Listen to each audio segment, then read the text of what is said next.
They told you the crown was sacred, that it passed from father to son like a blessing. But what they never told you was what happens when a boy watches that crown torn from his father's skull, watches his kingly blood stain the axe, and lives to remember. This isn't a story. It's a reckoning. They dragged his father through the mud, bound his hands, raised the blade, and in that moment, when the steel met flesh, something broke. Not just in the body of a king, but in the soul of a son. You've heard of Charles II, the so-called merry monarch, the charming rake, the lover of women, wine and wit. But beneath the silk and smiles was something else entirely, a predator raised in exile, sharpened by betrayal and obsessed with vengeance. This is the story they buried beneath powdered wigs and painted portraits. A truth so grotesque, so methodical, so cold, it had to be rewritten as myth. Because the boy who watched his father die didn't just return to reclaim a throne. He returned to burn the memory of that execution into the bones of a nation. And he did it with a smile. You think you understand power? Most men don't. Because real power doesn't shout. It whispers. It waits. And then it punishes, not just the guilty but the bloodlines. Not just the bodies but the ghosts. Charles II wasn't just a king. He was the architect of a theater of vengeance. The puppeteer of symbolic mutilation. And when the time came, he didn't just hunt the men who killed his father. He dug up their rotting corpses, desecrated them in public and displayed their heads like trophies. What? Because memory is the throne every ruler stands on. And he would make sure no one forgot who they crucified, and who returned from exile to wear the crown again. This isn't about revenge. It's about legacy. And if you're still here, you're about to learn what it means when power is born in blood, and perfected in the dark. He was 15 when they handed him a sword, too young to vote, old enough to command men to die. The war had already shattered England into fragments. Royalists versus parliamentarians, kings against Puritans, blood against ideology. And at the heart of it all, the boy prince. Charles wasn't a warrior by choice. He was bred for diplomacy, cloaked in silk and silver. But war doesn't care what a prince is raised for. War teaches. Brutally. And Charles learned, not on parchment but on the battlefield.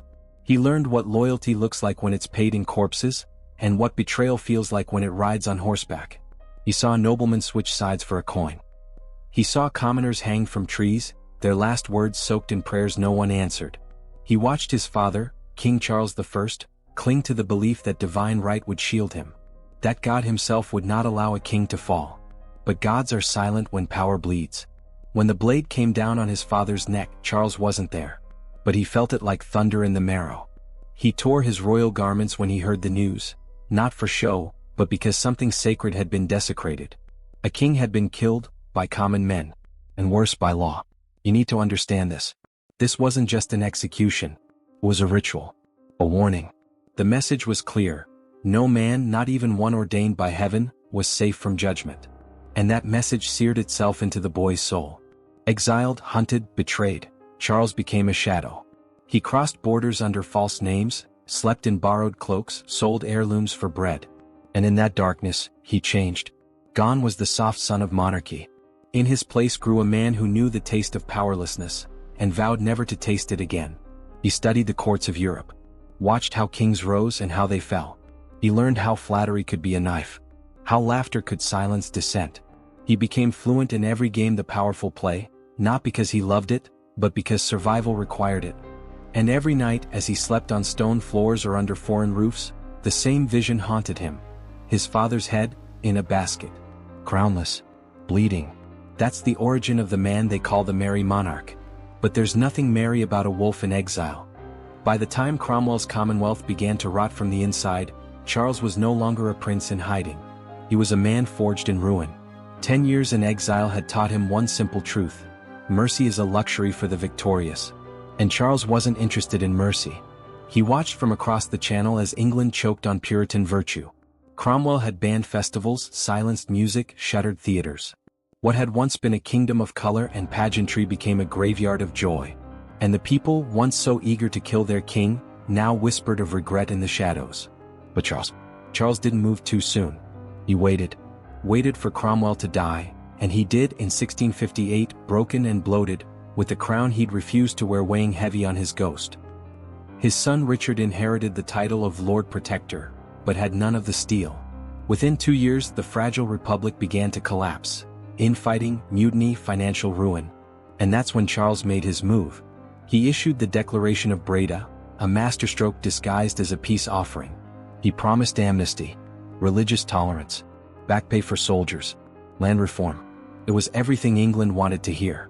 But hidden between the lines was blood. Because Charles never forgot. And some names, certain names, were never covered by amnesty.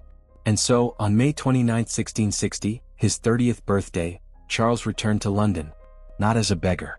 Not as a fugitive. As a king. The people lost their minds. Cheering crowds filled the streets. Church bells rang for days. It was a carnival of redemption. But make no mistake, this wasn't joy.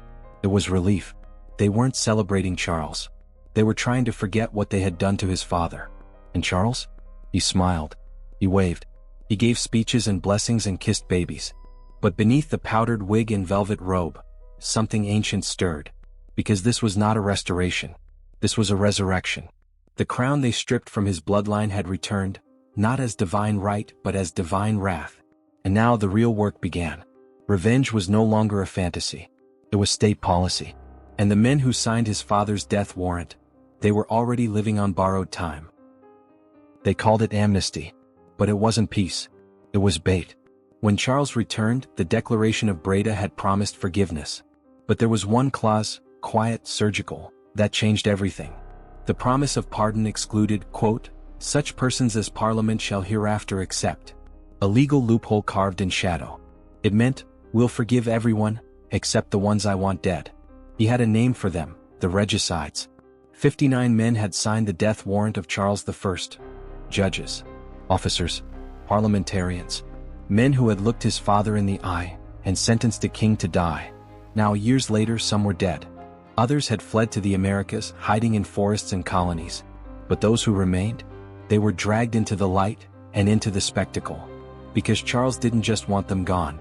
He wanted them remembered. They were given the full traitor's death, the most savage ritual the English state could devise.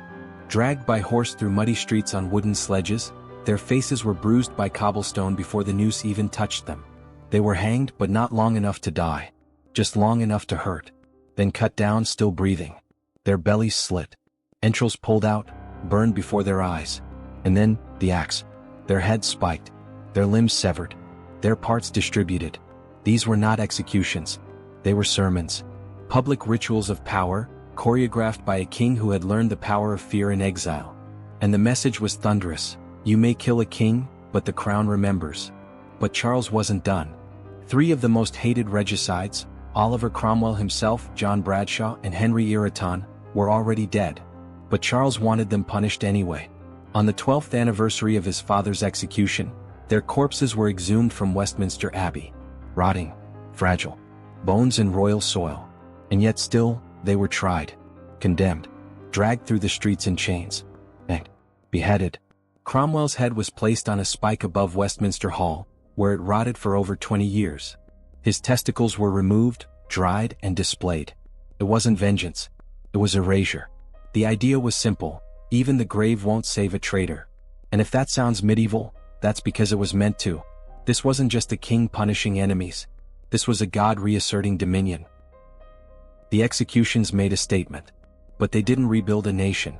To erase Cromwell's England, the England of closed theaters, silent music, and prayer without passion, Charles had to do more than punish the guilty. He had to rewrite the very feeling of the country. And he did it through pleasure. The Restoration Court wasn't just indulgent. It was strategic seduction.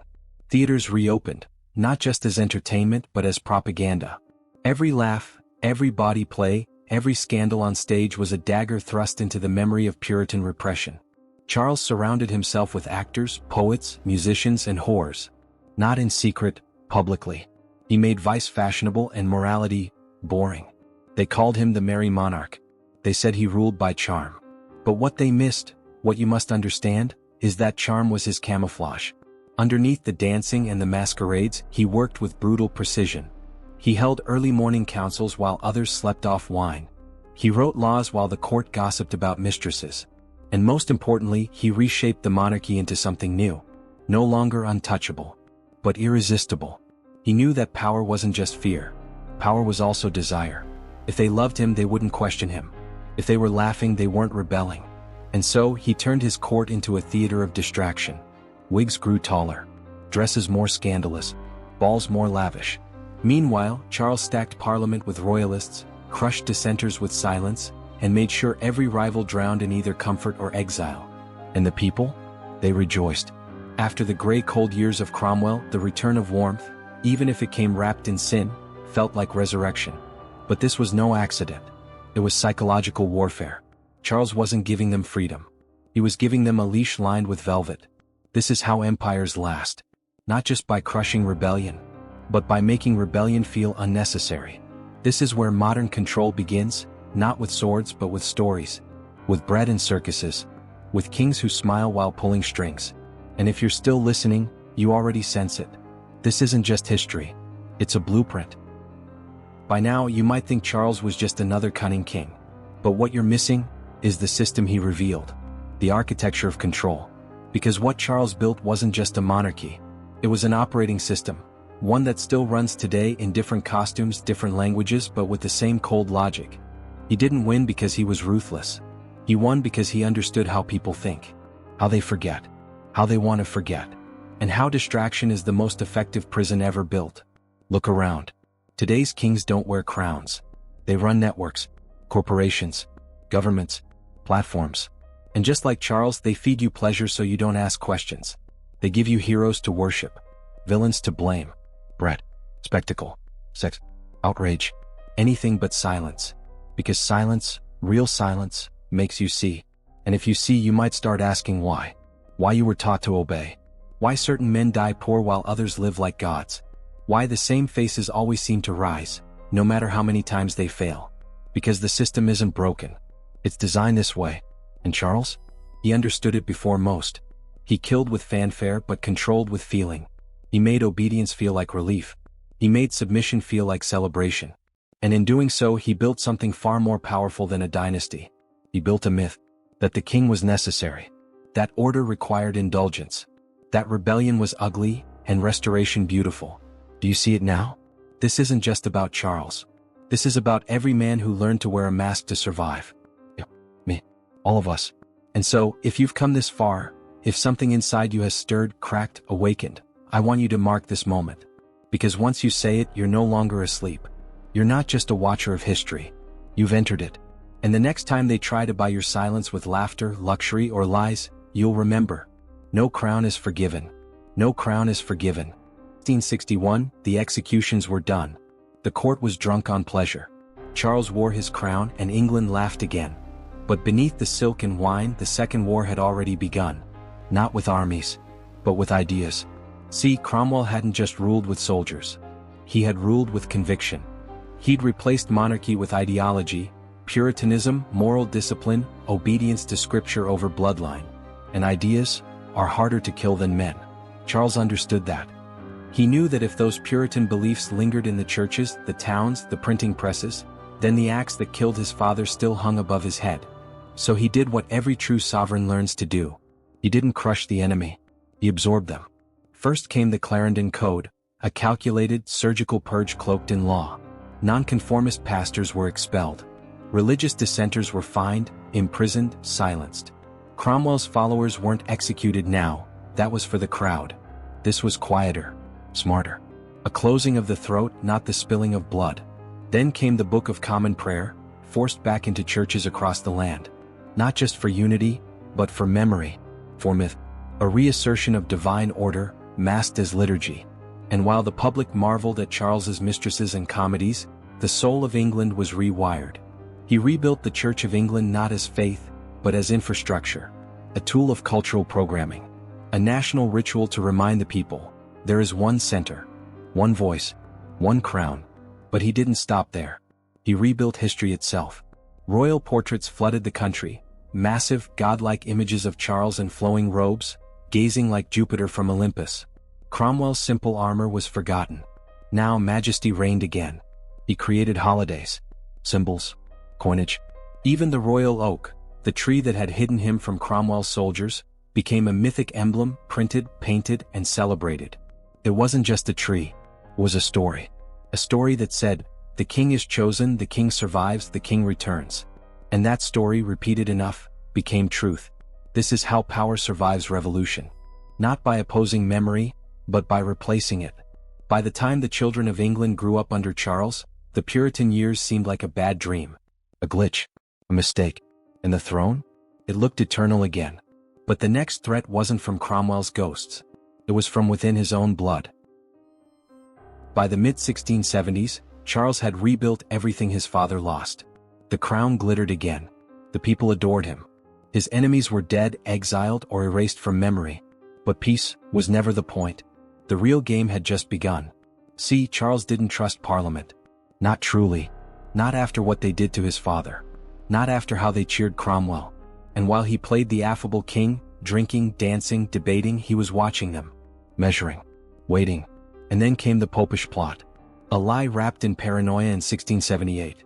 A failed clergyman named Titus Oates claimed there was a secret Catholic conspiracy to assassinate Charles and replace him with his brother, James, who had quietly converted to Catholicism. England erupted in madness. Priests were hanged. Catholics were lynched. Parliament demanded action. But Charles, the man who had once hidden in an oak tree, who knew the smell of betrayal, saw through it. He knew it was a trap. And yet he let it burn. He allowed innocent men to die. He gave the mob what it wanted, blood. But only enough to protect the crown. And when Parliament tried to push the Exclusion Bill, a law that would ban his brother from inheriting the throne, Charles struck back. Not with swords, but with silence. He dissolved Parliament. Then he did it again. And again. 3 times in total. Each time they came for his bloodline, he burned their papers, dismissed their debates, and reminded them who the sovereign truly was. This wasn't just resistance. It was dominance. He began taking money from Louis XIV of France. Catholic money, secret subsidies, a devil's bargain. In exchange, Charles promised to stay out of Louis's wars. He used foreign gold to rule his own kingdom. Without Parliament. Without debate. And then, he stopped calling Parliament entirely. He ruled alone. The same man who had once begged for shelter in Europe now manipulated empires, played popes against kings, and weaponized religion itself. To the public, he was still the merry monarch. But behind closed doors, he was a shadow king, a tactician, a chess master hiding in plain sight. He protected his Catholic brother in secret, while feeding Protestants just enough justice to keep them blind. This was Charles at his most dangerous, not loud, not violent, but still like a man listening for a knock at the door. Because he never forgot, control isn't about loyalty, it's about fear. By 1681, Charles ruled alone. No Parliament, no rivals, no illusions. He had what his father never did, full control, forged not by divine right but by strategy. And yet he knew time was slipping. He was aging, slower to rise, more cautious. And the past, the real past, not the myth, had begun to whisper again. The fire, the plague, the betrayals, the executions, the screams. He carried it all. And so he worked harder. Earlier mornings, longer councils, quiet, ruthless decisions. While his court danced in silks and painted smiles, Charles was building something else, a legacy.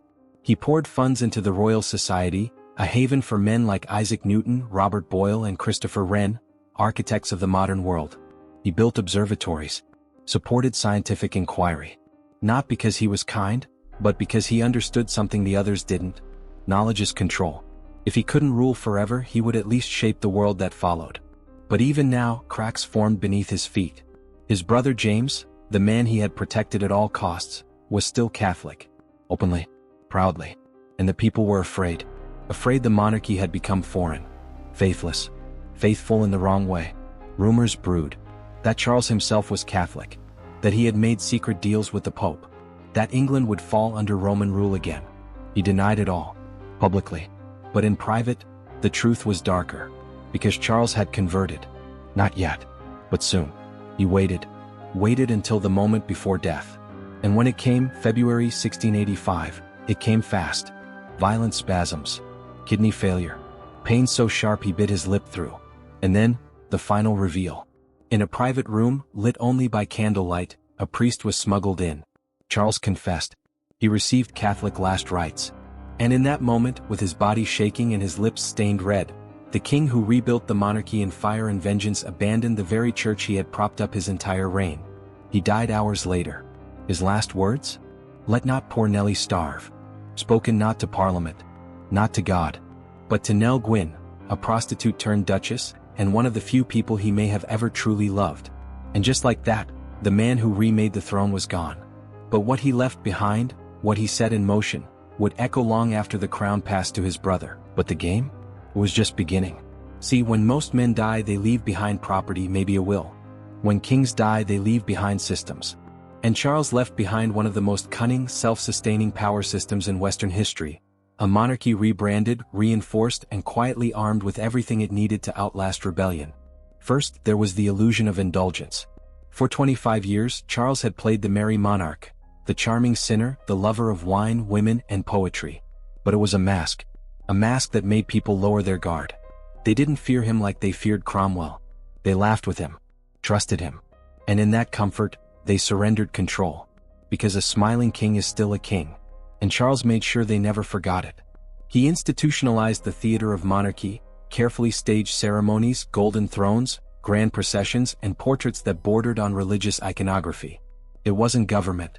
It was ritualized obedience. Second, he built an information firewall, an ecosystem of poets, pamphlets, and painters who framed him not just as a ruler, but as a symbol. Every rebellion became treason. Every critic a heretic. Every purge a necessary correction. This was narrative warfare centuries before it had a name. And third, he weaponized memory. Charles erased the Commonwealth not with censorship, but with replacement.